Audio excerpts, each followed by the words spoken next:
How to access Shopify admin dashboard. Hello guys and welcome to this new tutorial.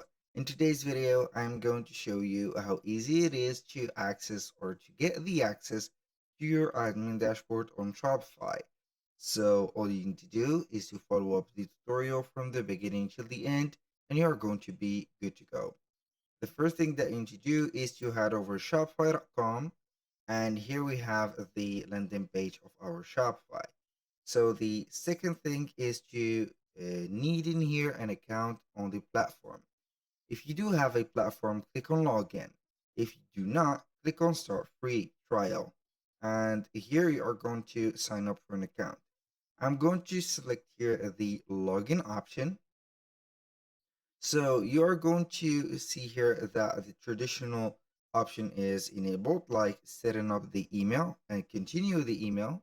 You can sign in with a passkey, or you can go ahead and connect one of the three here uh, accounts that you see from Apple, Facebook, or Google. Here, I'm going to connect my Google account. So basically, after I have selected my Google account, I have right there the access to the Shopify admin dashboard. So right there, as you can see, we have the control panel of the Shopify store. So we can get here to the products, we can add our products, we can get to the discounts and create them.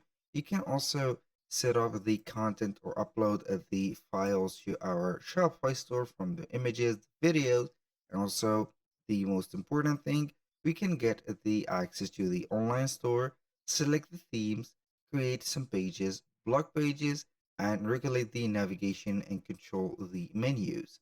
So this is very simple.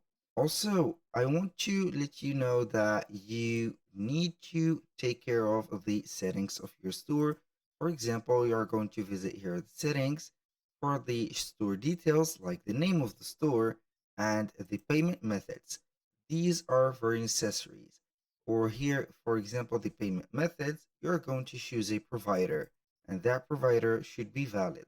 So you can go ahead and use Stripe, you can go ahead and use Adyen, and etc. And also, the most important thing is to set up the shipping and delivery. So go ahead and add here a profile for your shipping and delivery, set up here a rating, and also the domestic and the international shipping. So with that, you have completed the setup of your Shopify store from your admin dashboard. That was all for today's video. Thank you guys for watching. I hope that you have enjoyed the content and hope to see you soon on the next one.